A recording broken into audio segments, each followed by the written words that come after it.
for as long as anyone needs, so there's no problem on that score. A few of you might have heard at the end of our discussion there about some geese. Well, this goose here on the screen is the logo of Birdwatch Ireland. This is the Greenland white-fronted goose, and Birdwatch Ireland was set up with the main aim of protecting this bird in 52 years ago.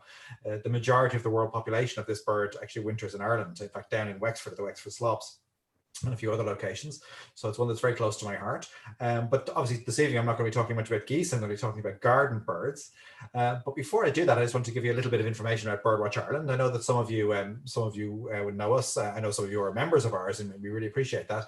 But just give it a bit of background to tell you about who we are and what we do.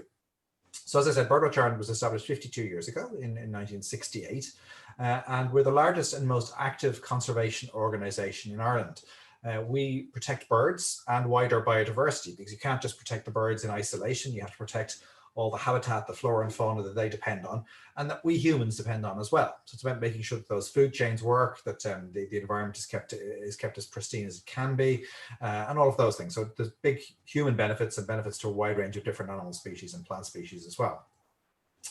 So that's what I've said there. So habitats, it's not just birds, it's habitats and biodiversity. We have over 15,000 members across the country, and we're always looking for more. So at the end of the talk, I will be making a cheeky plug about Birdwatch Ireland membership. So expect that, be prepared. I hope you'll indulge me in that. We have 30 local branches nationwide. So I've been involved for many years with the South Dublin branch of Birdwatch Ireland, as has Marion. And it's something that, I think it's really important. We have this grassroots network across the country that run talks and walks and surveys, and some do local lobbying and conservation work and education work in schools. The branches do all sorts of different things. But between them, they run over 450 different events throughout the year. Well, a normal year, of course. COVID has changed that quite a bit. But hopefully when we get back to normal, we'll be back to 450 events a year. And crucially, we're a registered charity. Sometimes people think that maybe we're a branch of the government or a state body or something, but heaven forbid, we're an NGO, a non-governmental organization, and we depend on the generosity of our members and donors and supporters and shop customers to keep us going. So that's a very important part of what we do, and we don't get much by way of state funding at all. Anyway, on to the main event. So whenever I'm talking about garden birds, I always like to start with this one, because this is the bird that does exactly what it says on the tin. It's black and it's a bird. So it's the blackbird. Now, it's not the only black bird you will see in your garden. And many of the crow family are black, for example. But a good way to distinguish the blackbird from those is, first of all, it's a good bit smaller than any crow in Ireland. But also, you'll see that bright yellow-orange beak and the yellow ring around the bird's eye. And that's an indication that that's a blackbird, and it's something you see in the male. This is the male here, lovely jet black plumage. The female is exactly the same size and shape as the male, but instead of being black, she's dark brown overall with kind of speckles on her chest. So she looks very much like an all dark thrush, which is exactly what she is. The blackbird is actually the most common member of the thrush family that we have in Ireland, and it's found all over the place in Ireland. In the Irish Garden Bird Survey last winter, it was the second most frequently reported bird. After the robin, as it happens, a bird I'll be talking about shortly. So the blackbird is ubiquitous everywhere, and we find it here throughout all 12 months of the year. This isn't a bird that has to migrate away from Ireland. They will move in response to certain cold weather events, but they do tend to stay fairly close to home. And the reason it can stay year-round in Ireland is because it's able to find food year-round. That's ultimately why birds migrate. People often say it's the cold weather that makes birds migrate. And yes, that's partially true, but indirectly so. It's only if the cold weather affects their food supply. A bird like this can survive temperatures down to -30, -40 even, without much problems, so long as it has plenty of food. Those feathers act as a wonderful insulator and keep them very warm and secure at night, so long as they have enough calories to keep that internal furnace going. So if you take, for example, a bird like a swallow, which we only see here during the summer months, they feed on small flying insects, and that's all they eat. So in the summer, there are plenty of those around, although not as many as there used to be, and that's actually hurting the swallows and the other insect-eating birds, but there's still lots of them around. But then it comes into the autumn and then the winter, there aren't enough flies around anymore for the population to survive. So they have no choice but to migrate all the way to southern Africa, where they get a second summer. So swallows generally never experience winter. Now, that's a risk, and it takes its toll on them. In fact, the majority of our swallows die on migration. Most of them don't make it. It really is survival of the fittest. And so migration is something that a bird will only do as a last resort. The blackbirds, however, they're able to enjoy a much wider diet. In the summer months, particularly whenever they can, whenever the conditions are fine, they love to feed on worms. So they'll hop around on your lawn, turning their head from side to side, and trying to find worms in the ground. And sometimes they can seem like magic. You just stick the beak into the ground and take out a worm, and you wonder, how did it know it was there? But what they're doing is they're actually listening for the worms tunneling below the surface. As the worms are munching through the soil, they actually make a bit of noise, and the blackbirds are very tuned into that. So they turn their head and want to have their ear as close to the ground as possible so they can hear these worms burrowing. Now, when I go to schools to talk about this, and I mentioned that fact, kids often say to me, well, what ears? I don't see any ears on that blackbird. Do birds have ears at all? And the answer is, of course they do. Otherwise, there'd be no point in doing all that lovely singing they do in the morning. It's not for our benefit. It has other purposes, which I'll explain shortly. The thing is that the bit we think of as our ear, this part of the outside of our skull, that wouldn't be aerodynamic. It causes drag when birds are flying, so they don't have that. But the actual hearing mechanism, the eardrum and all of that, it's inside the skull. That's very like the human ear in the way that it works. They hear the same sort of frequency range that we do. It's just that it's covered over by feathers, so you can't see it. So a bird's ear is just behind and below where its eye is. And so that's what they're doing. Now, the other thing they're doing when they're turning their heads is that they're actually scanning the surface of the lawn with their eyes. And if you look at where that blackbird's eyes are on its head, and it's the case for most birds, they're positioned in a very different way to the eyes of a human. We human beings, for an animal, and we are of course animals, for an animal our eyes are almost ridiculously close together. It must almost look bizarre to other animals how small a gap there is between our eyes. And that has some advantages and some disadvantages. There's always a trade-off with these things. It gives us the ability, we can only see what's right in front of us, but it gives us the ability to see very well in 3 dimensions. So each eye sees a separate picture that overlaps without us knowing it, and then the brain can judge distance and depth and so forth. So someone throws a ball, you can see how to catch it, you can see danger coming when you're driving a car, you can avoid the pothole, all those kind of things. However, the limiting factor is we can literally only see what's right in front of us. We have very bad peripheral vision. We can't see very far to the sides. That's fine though, because we humans evolved to be social animals. We evolved to live in groups, as did many of our fellow primates.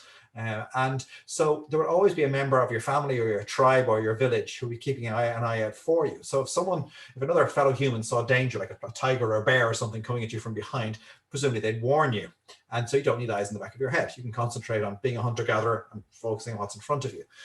For birds, it's different. For most birds, it's every bird for him or herself. If their neighbor gets eaten, all the better for them. Less competition, and they survived that day. So they don't help each other as much as people might like to think.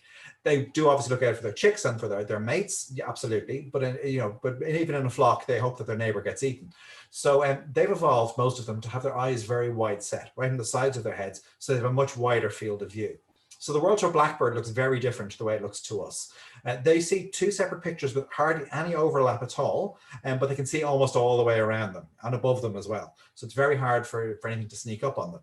However, to do that, they sacrifice the ability to be able to see what's right in front of their faces. So they're blind right in front of their beak. So to see what's on the ground, they have to turn their whole head to be able to find the worm or whatever it is on the surface of the soil. So life's quite different for birds. Interestingly, although we humans have a very narrow field of view, it's a strange biological fact that actually women have a wider field of view than men do. Nobody's quite sure why this is the case, but it actually is true. I'm male, so what I do is I don't know if you can see my picture there on the screen in the corner somewhere, but if I move my hands forward, wiggling my little fingers from the side of my head, I can't see them, and then all of a sudden I see them when they're just in front of where my eyes are. If I was female, I'd see them a couple of inches behind that. Nobody's fully sure why that's the case, but it's an interesting experiment to try with your friends and family, and you'll see that it's true. Another thing, I know I'm talking a lot about the blackbird here, but it is sort of the archetypal bird to tell you a bit about how they see the world and how the world is perceived by them. Not alone does the blackbird have a much wider view than us, it also sees colors much more vividly than we do. So the world to birds is much more colorful than it is to humans. Now, as far as mammals go, we have excellent color vision. Most mammals have poor color vision and see the world mainly in black and white. So if you have a cat or a dog, they see the world in a much duller place than we do. They mainly only see black and white.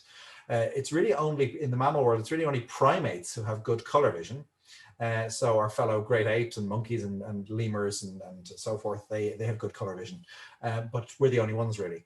For birds, however, they're much better than we are. And this blackbird can actually distinguish between shades of red 40 times better than we can. And you might wonder, well, why does it need to do that? What's the point? Well, that's so it knows when berries and fruits are at their peak ripeness. So this bird is very much attracted to red berries, and that's the secret of its success. It can switch seamlessly from eating worms and invertebrates to eating berries in the autumn and the winter. And that beak that's so good as using as a tool to take worms out of the ground is perfect then for using like tweezers to take the berries off the bushes. And so they were able to work out when the maximum amount of nutrition and sugar is in that berry, and then they'll eat it. And just quickly as well, birds also, many of them can see ultraviolet light as well, which is something we can't even imagine. So for us, sometimes you'll see on TV, they'll show something rendered as ultraviolet, because like this glowing color. That's not what it looks like, and we don't know what it looks like, but the birds can see it. And to the birds, ultraviolet is a color just like red, green, blue, brown, and they don't know any difference. And just in the same way that mix, let's say, blue and yellow to make green, if you mix blue and ultraviolet, presumably that makes yet another color that we can't even conceive of. So for the birds, the world looks very different. Sounds very similar to what we hear, but looks very, very different. Anyway, so the blackbird was established all over Ireland. You find them year round, and it's a member of the thrush family. Now, another member of the thrush family, if this is going to advance on for me, it's not working. Hang on a second, something's going on with it. There we go. There we go. So another member of the thrush family is the song thrush. Unlike the blackbird, both the male and the female song thrush look exactly the same. You can't tell the difference by looking at them unless you happen to see one singing. Because if you see it singing, you can be certain that it's the male, because in this species, as is the case with almost all Irish species, it's just the male that sings.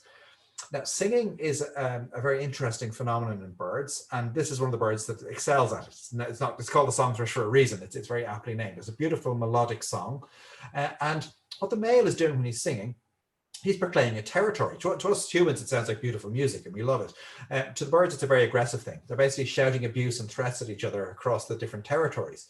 So what the male will do is he'll sing around the boundary of a territory, it could be your garden, and he's basically putting every other male in the neighborhood on notice. This is his patch, and if any other male song thrush dares to come in and challenge him, well, he's going to fight him. And luckily, what they can do is they're able to judge each other's relative strengths and weaknesses by how strong and persistent the song is, so they know who's in the best condition, who's likely to win the fight. So they can work out who gets the best territory, who gets the second best, who doesn't deserve a territory at all. So it's all very, very cutthroat. The other thing the male is doing when he's singing is that he's trying to attract a female, or in some species, more than one female. Generally, the female will be impressed by the male, who, I suppose, for want of a better term, can waste the better part of his day singing. Because when he's singing, he's not giving away. When he's singing, he's not hiding away from the elements. He's not frantically trying to find food. It shows he's in good physical condition. It shows also that his habitat provides all his needs and then some. So it means he's a good provider. So that's a very attractive prospect for female song thrush or other species. Also, with some birds, the longer they live, the more melodic and varied their song becomes. They sort of perfect it. And that's a signal to the female that particular male has been around the block a few times. He has a few years under his belt. So he's able to prove that he can take care of himself, or he wouldn't have survived. And also he can prove that he has good genes because of that longevity. So he'd make a good father on that score as well. So that's what the female is judging all the time. So to us, that beautiful music we hear in the morning just sounds like they're singing because they're full of the joys of spring. In fact, it's a deadly serious business for them. It's a form of fighting and then a form of very macho posturing. So that's really what they're doing. Now, the song thrush, like the blackbird, it likes to eat worms. It also likes to eat berries, especially at this time of year. But it also specializes in feeding on a certain type of food that none of our other garden birds can eat. And that makes them popular with gardeners because that food is snails. They absolutely love them. Snails, of course, have a built-in protection. If danger comes, they retreat into their shells, and a bird's beak isn't strong enough to break through that. But what the song thrush and the song thrush alone has learned to do is to pick up that snail shell, take it over to a stone or maybe a patio slab, bash it on it repeatedly until it breaks open, and then they eat the snail inside. So that means when you get lots of snails, this species does very, very well. It tends to be quite abundant. However, there can be a risk in over-specializing, because if something happens to the snail population, this bird is not so well able to compete with the blackbird and with other members of the thrush family. And well, one of the problems that's happening there is that the overuse of slug pellets in gardens is having an effect on song thrushes. And when people put out poison for slugs and snails, when the song thrush eats them, it causes toxins to build up in their body that make them weaker. It doesn't necessarily kill them outright. It makes them weaker. They're less able to shelter from the elements, less able to find food for their chicks because they're just more fatigued, and fewer of their chicks survive, and the population goes down and down. So if you want to control snails in your garden, rather than using poisons, the best thing to do is go and get a few small star stones, maybe the size of the palm of your hand, and put them in strategic places around the garden, maybe tucked just beside a hedge or beside a flower border, and let the song thrush come in and use them as what we call thrush anvils to bash open those snails on. And you know it's working when you see fragments of snail shell on the ground all around the stone. And if you leave those snail shell fragments there in the springtime, you'll see a really interesting thing happening. You'll see birds of other species, not necessarily thrushes, many different species coming down, picking up those fragments in their beaks and swallowing them. And what those generally are, they are female birds who need to take on an extra load of calcium to produce their eggshells. Because snail shells and eggshells are made of the same substance. And so what's happening is the song thrush inadvertently is providing a service for female birds of many other species by making sure they get enough calcium. So this is all this ecosystem that's happening in your own gardens. And I think that's really amazing. I think with children particularly, when you open their eyes to something like that, it's really very impressive. So I think that's something certainly you should watch out for. So the song thrush quite active at the moment. They like to feed at the moment, in particularly in flocks. Sometimes I see groups of them. They tend to be quite shy though. They're more aware of humans than the blackbird. They sort of give us a wide berth. And just one other interesting fact about the song thrush: it's one of the first birds to start singing in the morning. In the spring and summer, though, and most birds don't sing outside the spring and summer. There's one exception, which I'll show in a few minutes. The song thrush, you will hear the males practicing their song at this time of year, but mainly it's just a spring and summer phenomenon. But the song thrush is one of the first birds to start singing in the morning, and that's because it has, relative to its head, a very large eye. If you look at that photograph, you'll see that eye is actually very big. And the thing is, the birds with the largest eyes sing earliest in the morning and also latest in the evening. And the reason for that is that when a bird is singing, it's giving away its location to every predator in the neighborhood. So it's not happy to start singing unless it can see danger coming. It wants to be able to spot that cat or that fox or that hawk. So they'll only sing when there's enough light to enable them to see that danger approaching. And the bigger the eye, the more light, the bigger the retina, therefore, and the more light that will gather. So a bird like a song thrush can see well, in the light of dusk, or dusk or dawn, maybe half an hour before or after the bird like a robin or a blue tit can. So it's often one of the first birds to start singing. So that's something to watch out for as well. Now I'll go on to my next slide here. There we go. This is another member of the thrush family. This is the missel thrush. It's bigger than the song thrush and has a more upright stance. The song thrush, I always think of it as looking like very shifty. It has the head down. It looks like it's guilty, or feeling guilty. It's up to something. It doesn't want to be noticed. The missel thrush stands prouder. It has the head up and has the chest thrust out like a soldier on parade, showing off their medals. And they tend to be very, very alert. They like to go to larger lawns and playing fields, and they like also very mature trees nearby. They have a very strange call as well. So calls and songs are different. So the song, as I said, is for declaring a territory and attracting in a mate.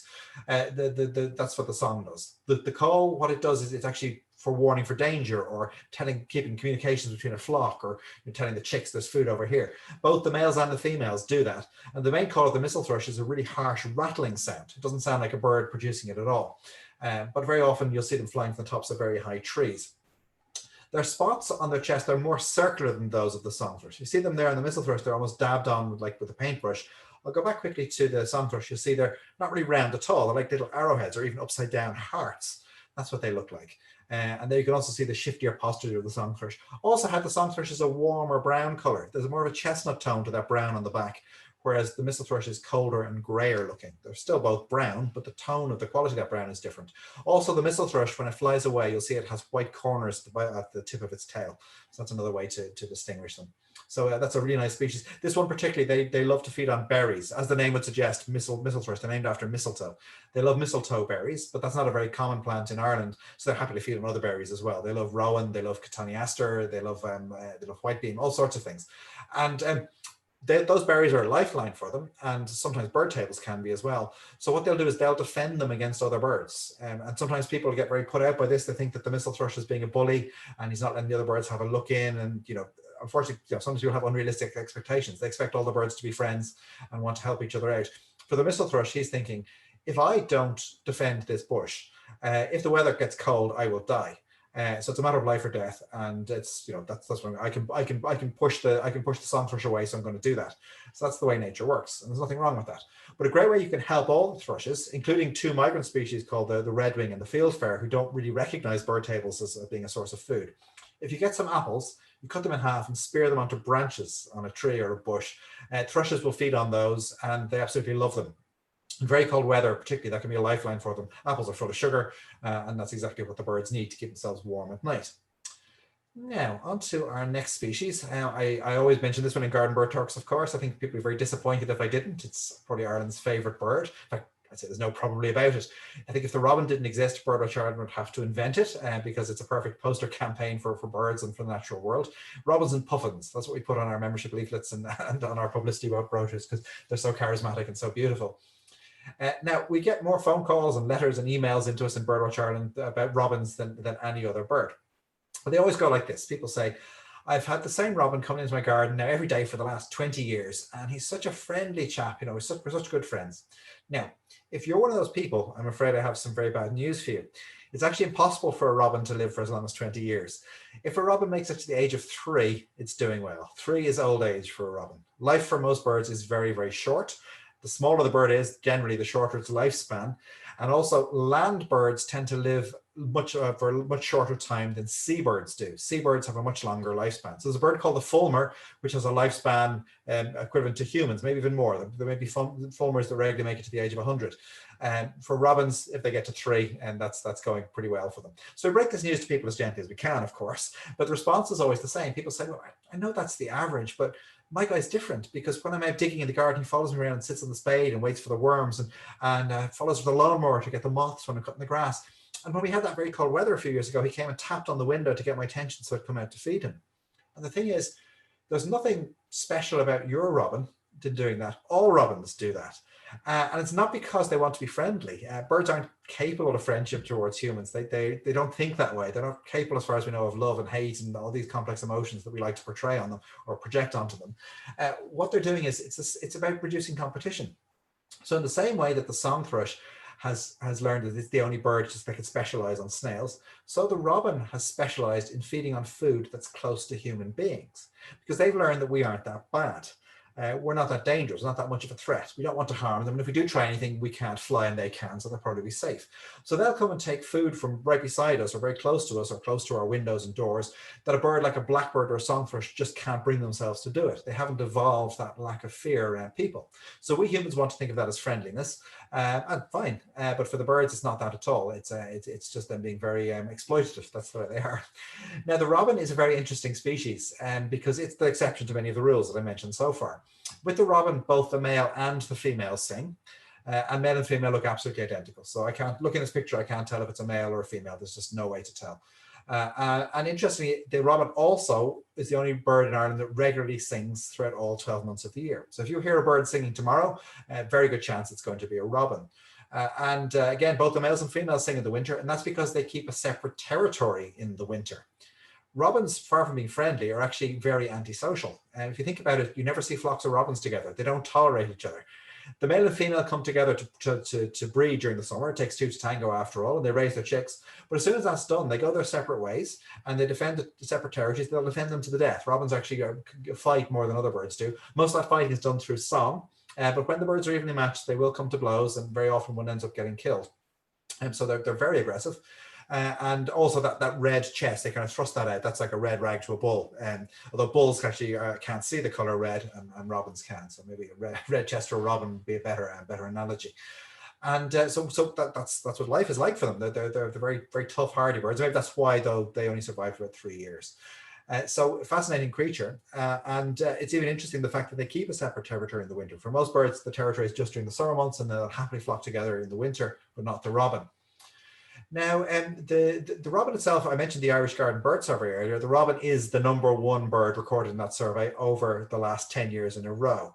And I'm sure that you have them in your gardens as well. It's well over 99% of gardens in our survey have a robin in them at some stage. So just a quick word about that survey. We'd love as many of you as possible to take part in it. It's very simple and it's good fun as well. It started a couple of weeks ago, and it runs until the end of February. It's not too late to start. We always say that if people can get at least 10 weeks of the 13-week survey done, that's all we need. That's perfect. So with the survey, what we ask you to do is to note the different species that come into your garden each week, and also the highest total of each species that you saw at any one time. So it sounds a little complicated, but we have very clear instructions there. And we have some examples and a video as well to show you, and it's actually quite straightforward. And so you write those down, and then you can submit them to us either online or in a paper form. You can get it at birdwatchireland.ie, our website. And then we have thousands of people doing that. When we analyze that data, it tells us a lot about the fortunes of Ireland's garden birds. We've been doing it for over 30 years now. So we're really seeing trends. We're seeing how birds are responding to climate change, how they've responded to bad weather, how some birds seem to cope very well with that, how other birds die in huge numbers when that happens. We also see how birds shift from the Midlands to the coast in bad weather, all these kind of things. It's really fascinating. When you get thousands of people doing this big citizen science project, we can tell a lot. So if you do that, we'd really appreciate it. I'll be telling you a few more facts about the survey as we go on during the talk now as well.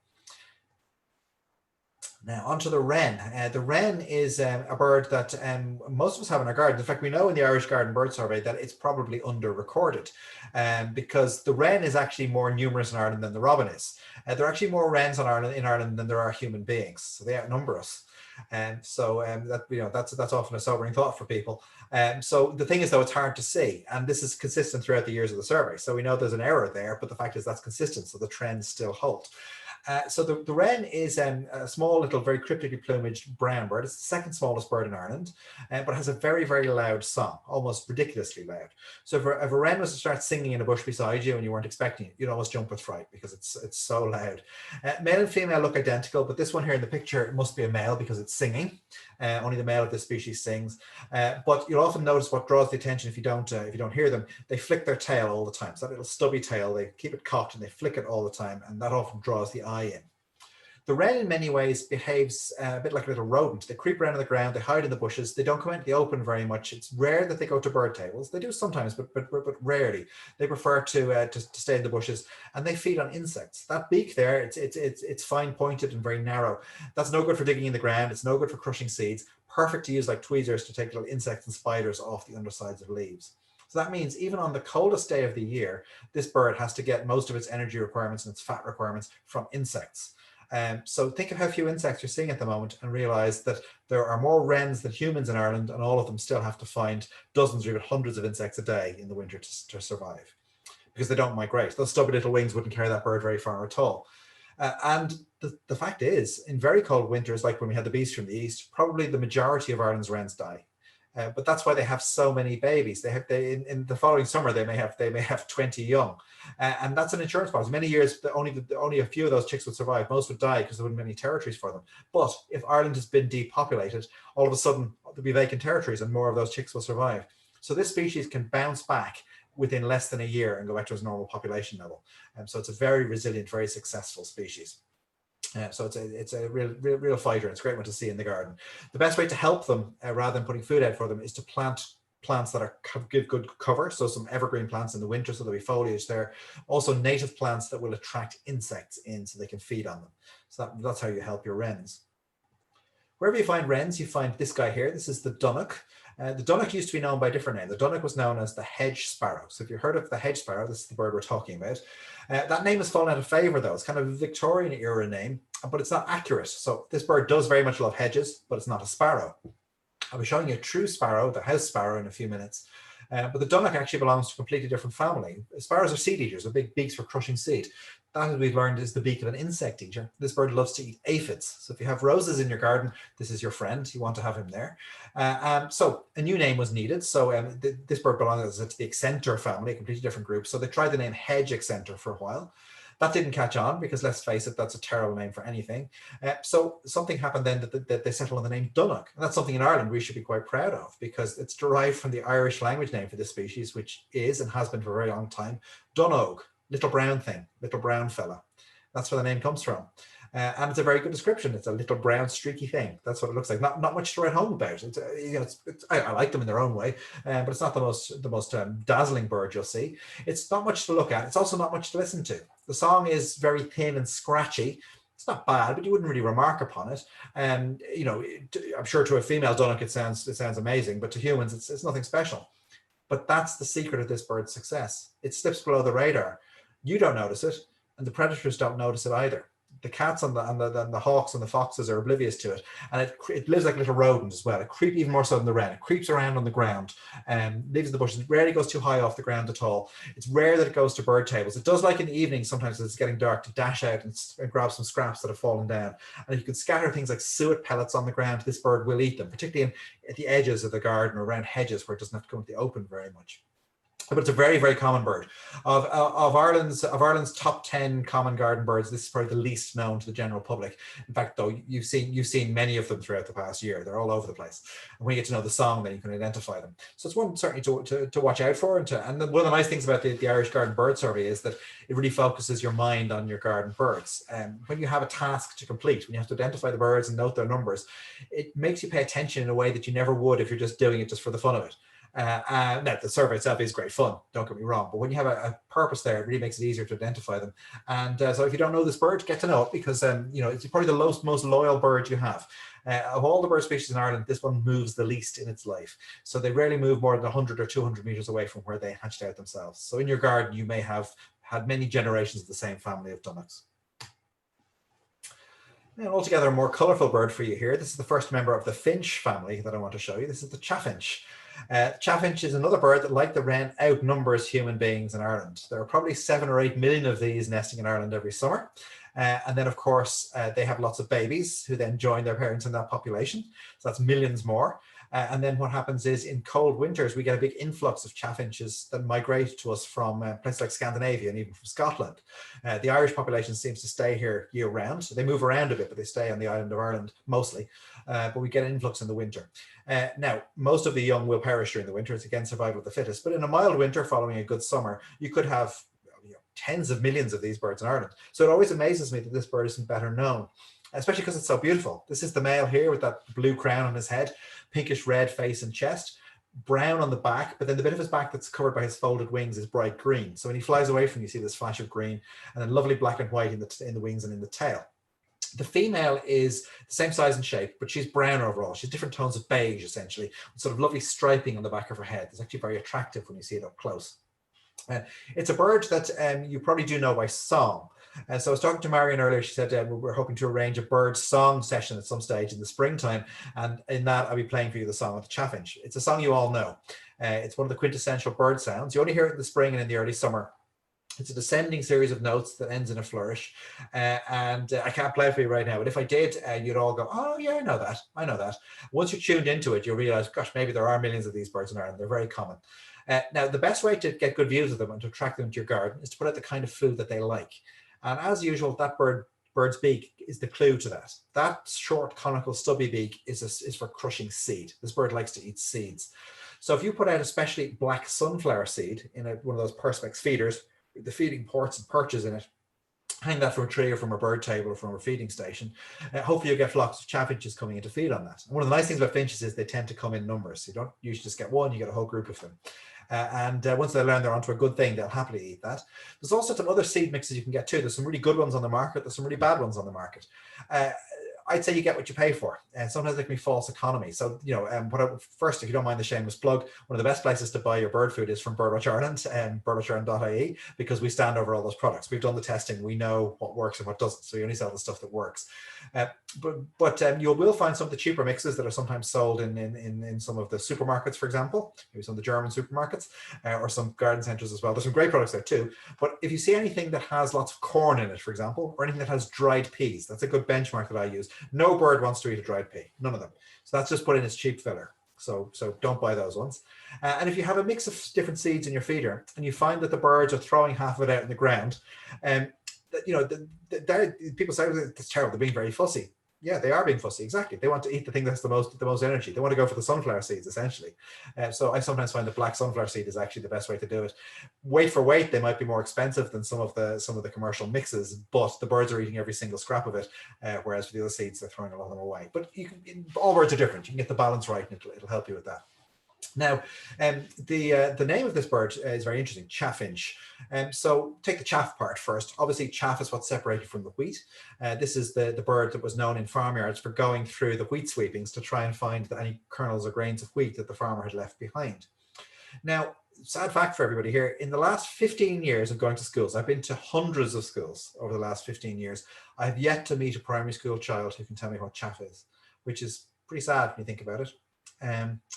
Yeah, so sort of changing times, it's a sort of from bygone era, I suppose. So that's what the chaff part comes from.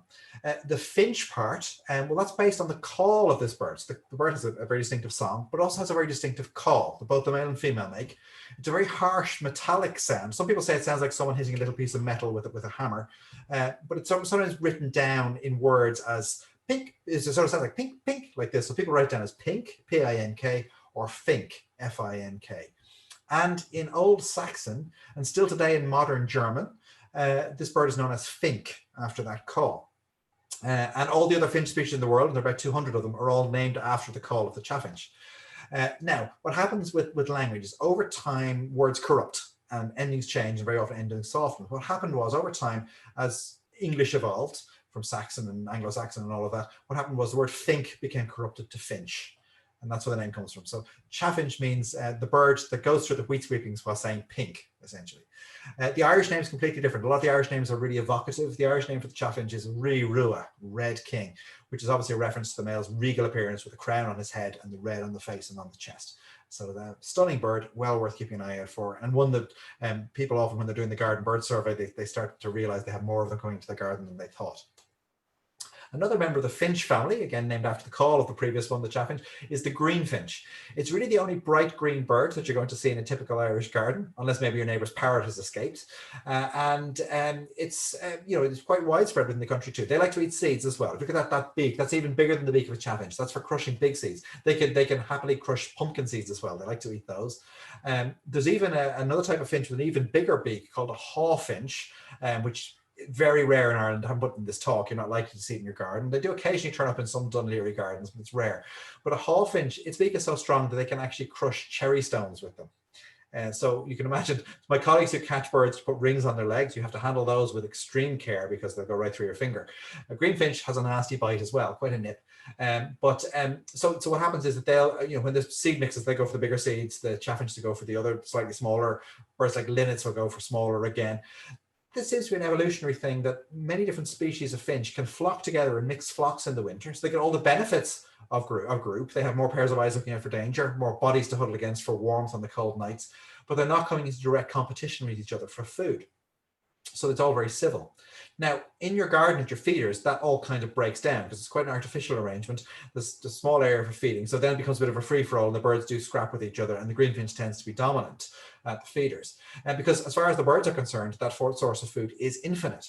Because what happens is when it's starting to run low, that strange ape creature comes out of the house and puts more food into the feeder. And so they realize this and so no, they can be fussy and take as much as they want. Now, the greenfinch, it's still quite a common bird, although it has been declining in some areas of Ireland quite markedly. The reason for that is something maybe that we humans can relate to in a special way this year. It's because of a pandemic. There is a very nasty disease called trichomoniasis that's been hitting this species for the last few years. It's caused by a single-celled parasite, a bit like an amoeba type creature. And so it's not a virus or a bacteria. And what it does is it infects the bird's throats and eventually causes swellings. They get so bad the bird can't swallow food and it starves. It's a very cruel death. The vast majority of greenfinches that catch it die from it. A few do fight it off and build up an immunity which they pass on. So it's a bit of an arms race, herd immunity essentially. That's an expression we've all become used to recently ourselves. So it's a natural thing. It will sort itself out. It's always been there. It's nobody's fault. But we are trying to keep track of it. So we have a special section on our Irish Garden Bird Survey form this year, asking people to note if they have sick greenfinches and other finches in their garden. And the thing is, with this disease, which I must stress, by the way, is harmless to humans. It can't harm us or indeed any mammal. Nothing to worry about for cats or dogs or sheep or goats or hamsters or gerbils or anything like that. For most birds are immune as well, but finches can get it, sparrows, pigeons and doves, pheasants and hawks can catch it. Your blackbirds and your blue tits and your robins don't seem to have a problem with it. But the greenfinches are particularly hit badly by it because what they do is they pass food from beak to beak within the flock and then they pass the infection. So that's what happens very much to them. So what happens mostly when a bird gets a disease or feels unwell, it hides away and it dies in secret. It falls underneath the bush or in the trees. You don't see it. It's scavenged by a fox or a rat or something. You never see it. With trichomoniasis, it's quite different. The poor bird keeps trying to feed up until the moment of death and then keels over on your bird table or on your windowsill or your patio. So you find them. So if you do see dead greenfinches, it's almost certainly going to be trichomoniasis that caused that. So do let us know. Even if you're not doing the Irish Garden Bird Survey, give us a ring or drop us an email in Birdwatch Ireland and let us know that you've seen this so we can track the spread of the outbreak. So yeah, we're sort of like the bird nephit at the moment. Here's one of the most beautiful birds, I think, in any Irish garden, and a real success story. A lot of bird watching and conservation is about doom and gloom, but this goldfinch is a big success. If you see it there, it's called a goldfinch because it's got that lovely yellow flash, golden yellow in the wing, but it's got a lovely scarlet red face as well, and black and white spots on the wing. The Irish name for this bird, by the way, is Los Orquídea, which means flame of the woods. And that the scarlet and the gold, if you see them flying along through the edges of trees, it does look like flames on the branches. It's absolutely beautiful. Now, when we started doing the Irish Garden Bird Survey just over 30 years ago, this bird was only present in 4% of the gardens in the survey. Last winter, I think it was in 83% of the gardens in the survey.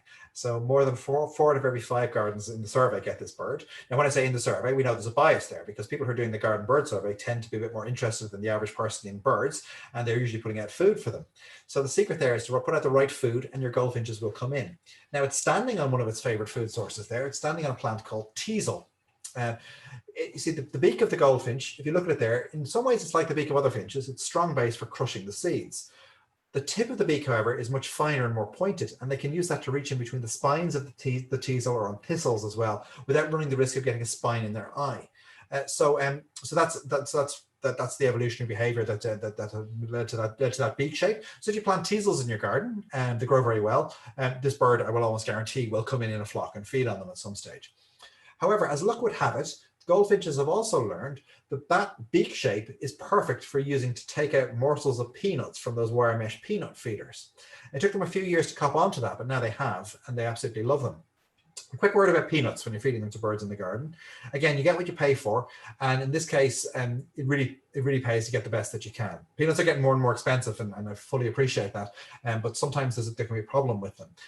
Unfortunately, it's quite well known in bird circles, though not the general public, that Ireland is often used as a dumping ground for substandard peanuts that won't sell to more discerning customers in places like the UK, Germany, or the Netherlands. So it's used as a dumping ground for second best quality. The thing is, if you think, often when you see animal food, it says not fit for human consumption. When it comes to peanuts, it's actually we humans can take the second quality ones. The highest quality ones are the ones for the birds. That's why they're so expensive.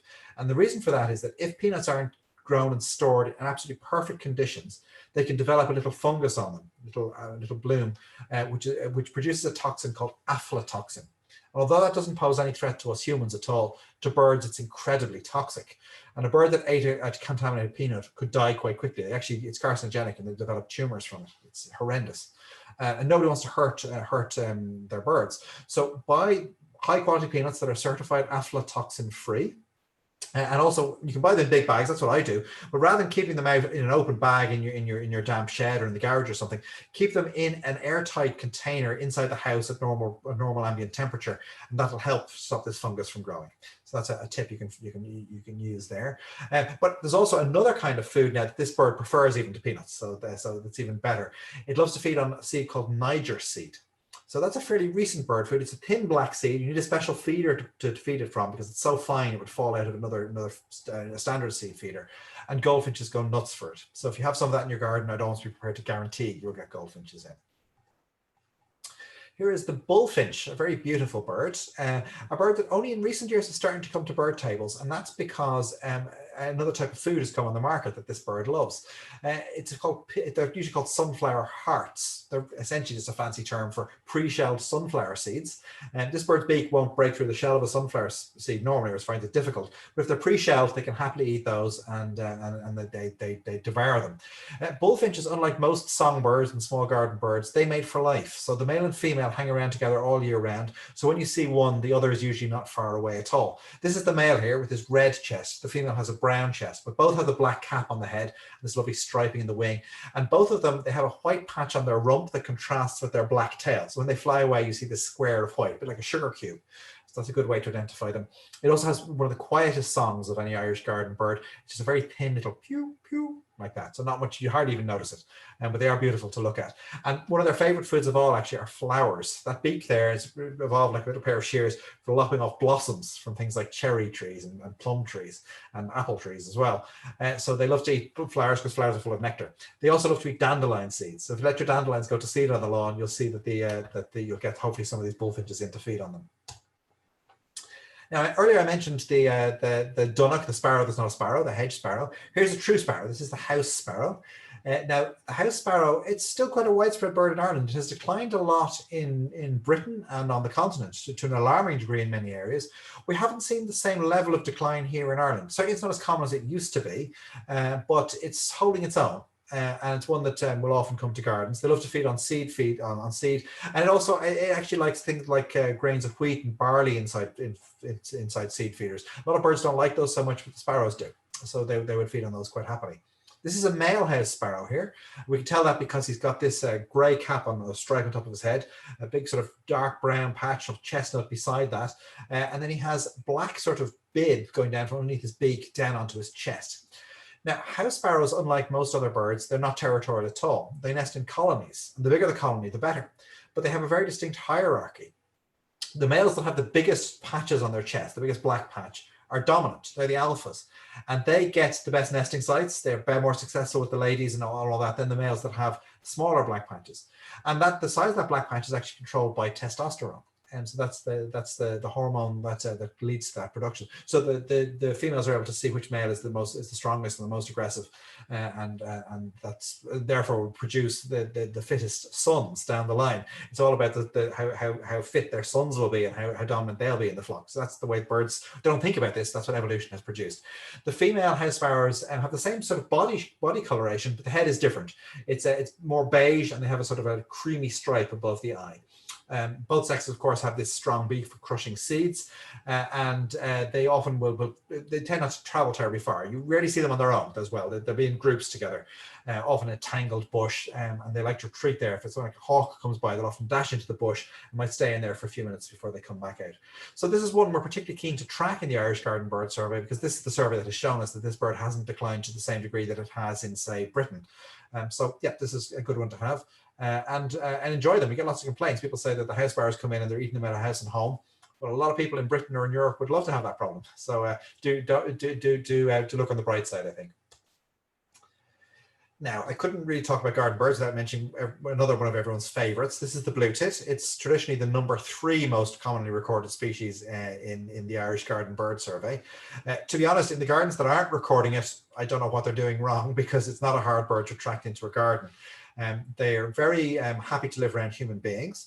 But this is the bird above all that loves to eat peanuts. So if you put up a peanut feeder, the blue tits will go crazy for them. It's also the bird that responds best to nest boxes. This bird loves to use nesting boxes. And I'm often asked, people say to me, I've had some nest boxes up now for the last few years, and no blue tits have started using them. What am I doing wrong? And actually, the #1 tip there, the clue is in what they're saying. They're saying nest boxes, plural. In most gardens, there's just enough space for one nest box. Blue tits are very territorial, and they're not happy to nest in a space where they think that another bird may also nest in the same territory. So often the solution is to take down all the nest boxes except one, and very often then the following spring blue tits will use it. The other thing too is people ask, what should the nest box be like?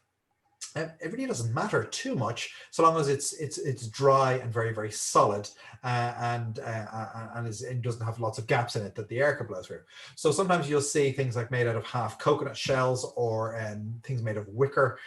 They might be nice garden ornaments, although even that's debatable, but they're no good for birds. The birds will have no interest in nesting in something so cold and drafty. Essentially, they just want something that's made of strong plywood, or a hollowed out log or something like that. They don't really care what it looks like. So we can leave the aesthetics to you.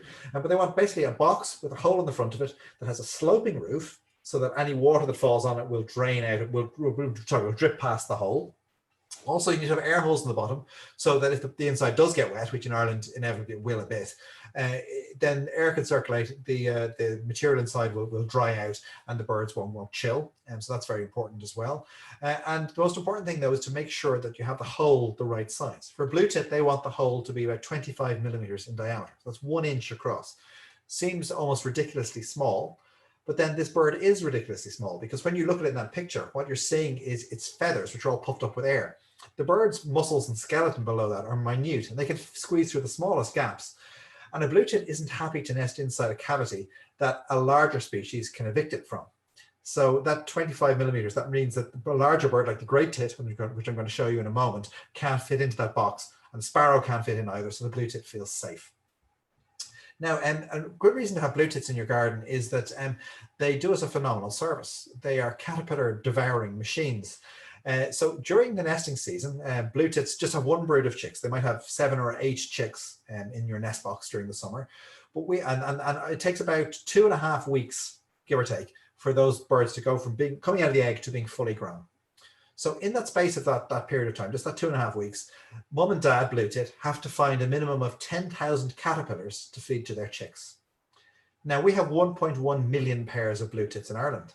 So if you add up the amount of, do the maths, you can see how many caterpillars are actually being consumed by blue tits over the space of just 2.5 weeks. What will we do without them? Our farms and our gardens would be overrun with pests. So the blue tits do us a great service. So what I like to do in my garden to encourage them, I plant, below the nest box, I plant what I call my sacrificial cabbages. These are cabbages that I have no intention of eating, and I don't put any netting on them or anything like that, or any chemicals, of course. I leave them there so that the white butterflies will come and lay their eggs all over them. And then those eggs will hatch out and turn into caterpillars. And then right below their box, those blue tits will have a ready-made food source to come down and keep feeding their chicks. And then when they're doing that, they clean out the other pests in the garden as well. So that's a very simple thing you can do. And you get great satisfaction out of watching those blue tits coming, devouring all those caterpillars and seeing nature in action. It's fantastic. Very similar to the blue tit, we have the great tit. Unlike the blue tit, it doesn't have any blue in the plumage at all. But that can be hard to see from a distance. Both are green on the back, both are yellow on the front. But the great tit has an all black head just with a white cheek patch. The cheek is white, but the rest of the head is entirely black. If we go back to the blue tit, you'll see that it has a white cheek, all right, but then a dark line through the eye, then white above the eye, and a navy blue cap on the head. So that white above the eye is your cue there. And that's easy to spot from a distance, even when you can't, there's enough light to see the blue tones. With the great tit, male and female look very similar, but the male has a wider black stripe along the center of his chest. So this one in the photograph here, I would say this is a female, because I can just see the edge of her black stripe and I can't see very much of it. If this bird was a male, the black would extend further up the sides of the chest. So this is the great tit. They also eat lots of caterpillars, and there's about 600,000 pairs of these in Ireland. So they also do us a great service. They love nest boxes as well, but they like them slightly different. The dimensions of the box can be the same, but the hole needs to be a bit bigger. So a 32 millimeter hole works very well for great tits. That's 7 millimeters more than the blue tit, and that 7 millimeters makes all the difference in the world. So less than a centimeter, but that's what they need. That means that they can fit into the hole, but a larger bird like a sparrow or a starling can't. So that's what they're trying to do. There's a couple more for you now. One more member of the tit family here to show you. This is the coal tit, a really underappreciated bird. This is one of my absolute favorites. So they're lacking the bright colors of the previous two, but when they lack in color, they more than make up for in character.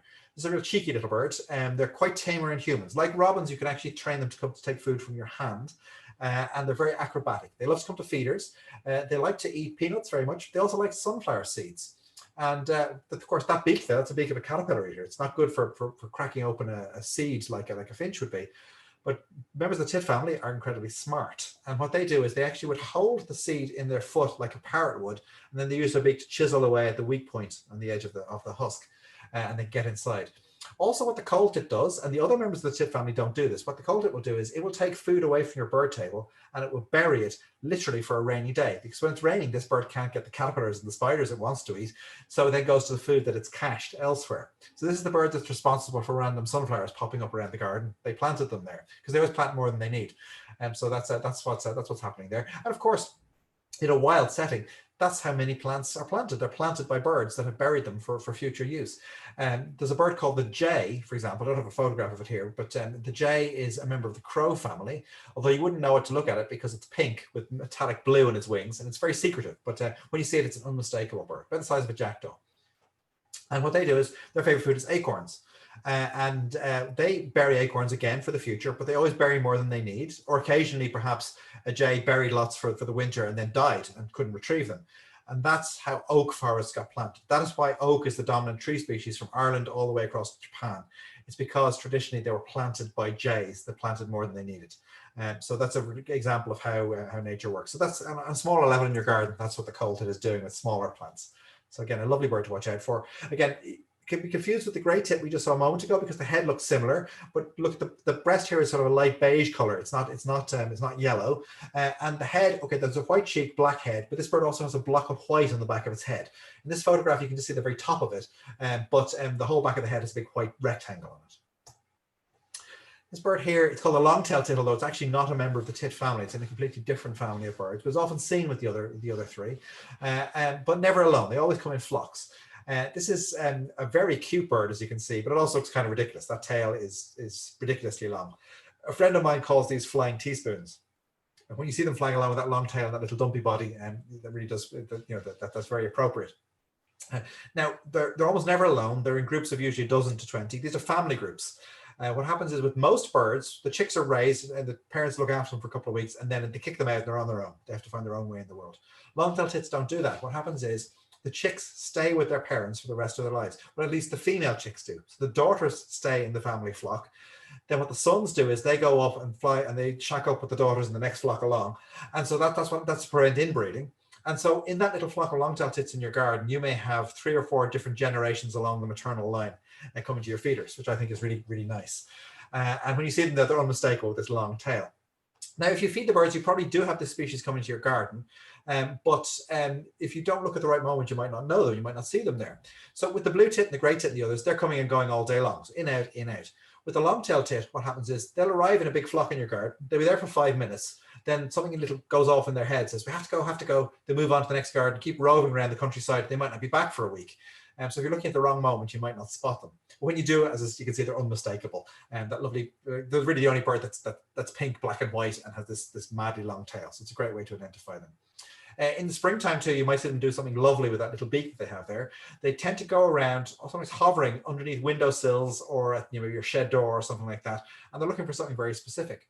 What they're looking for is spider web, because this bird makes its nest out of spider web. Spider web is an amazing substance. It has a higher tensile strength than steel, and it's also naturally adhesive.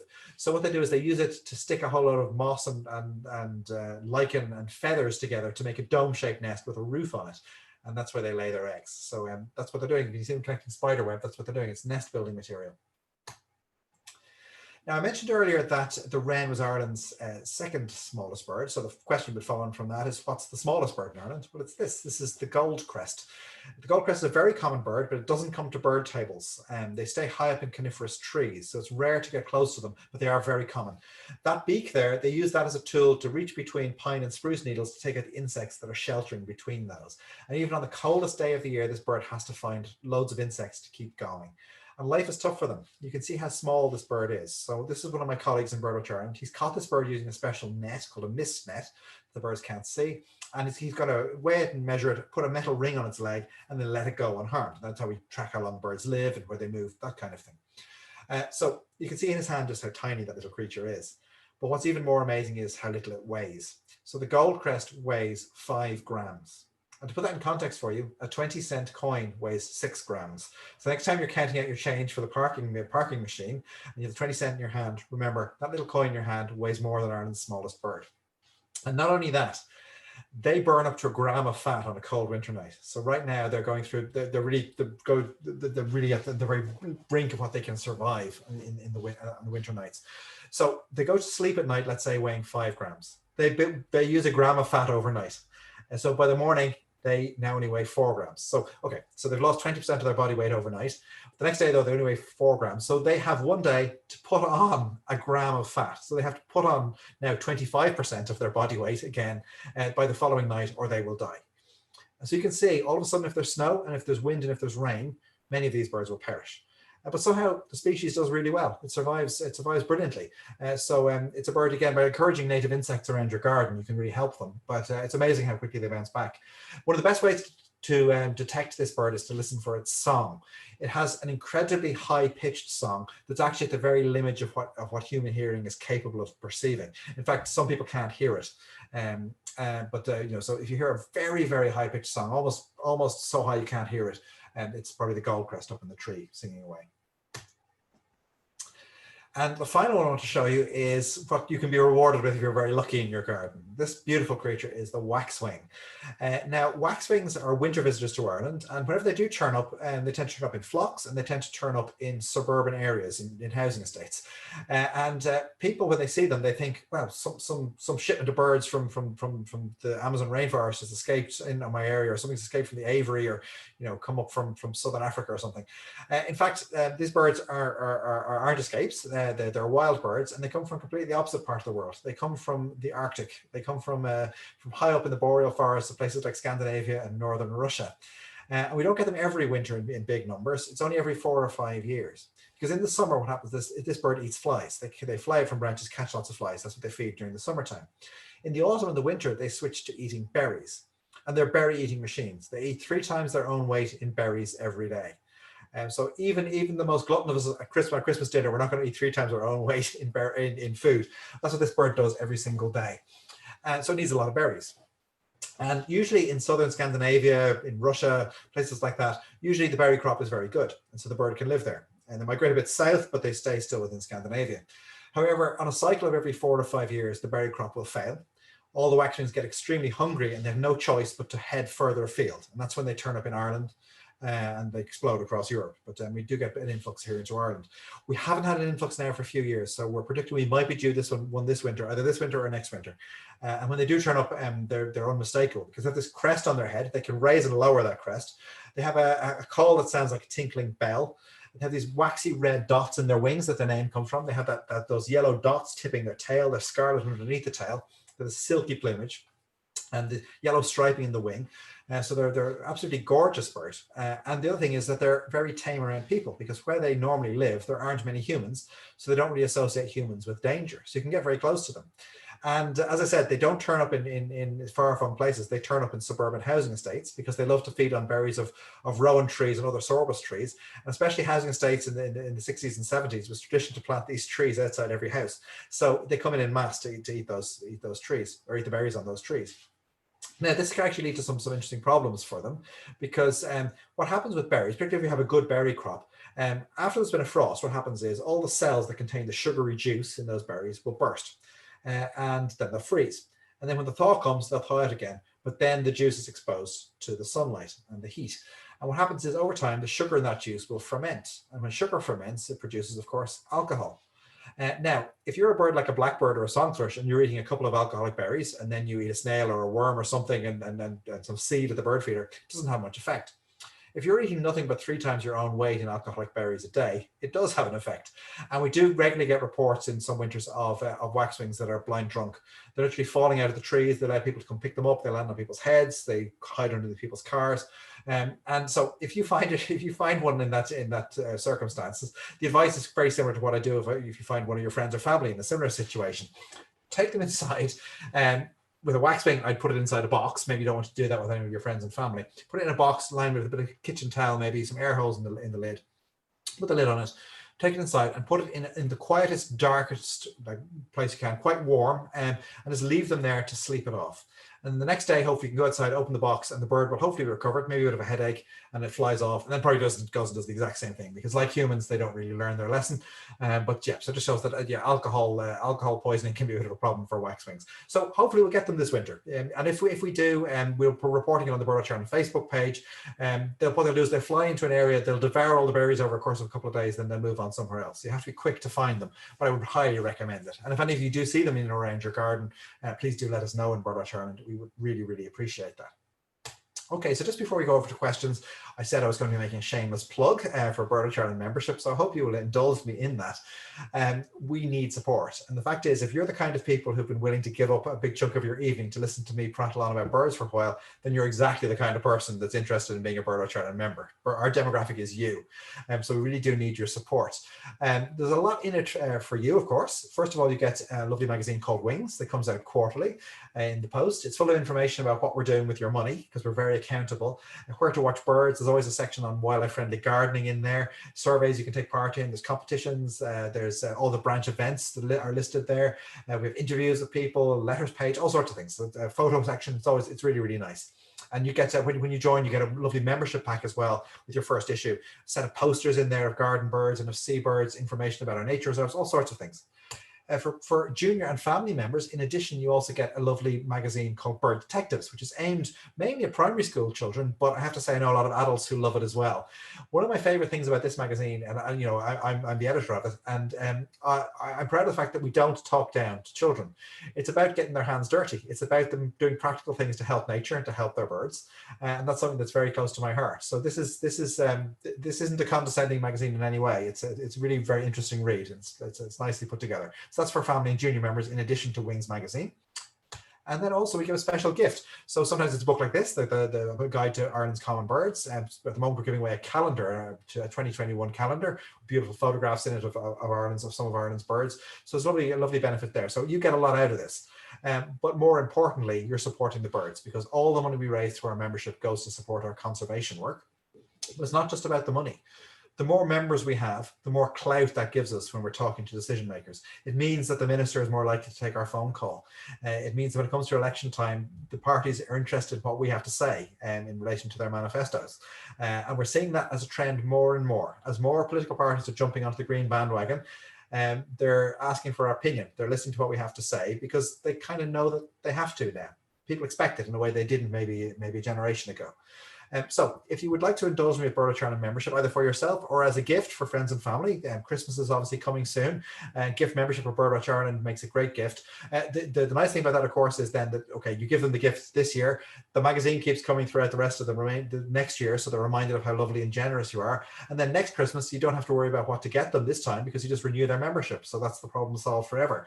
So you can find full details of that at our website, which is birdwatchireland.ie. And there you'll also find full details of the Irish Garden Bird Survey that I was speaking about too. Right on the homepage there, you'll see a banner at the top, and one of those, it scrolls across, and one of those will tell you all about the Garden Bird Survey. So please do take part in that if you can.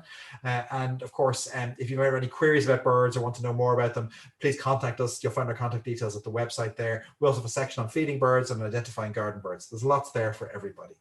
So I think I've prattled on enough there about birds, and thank you for indulging me in that little plea there at the end. So I think what I'll do now is I'll stop sharing my screen, and hopefully then we have time for some questions if anybody has some.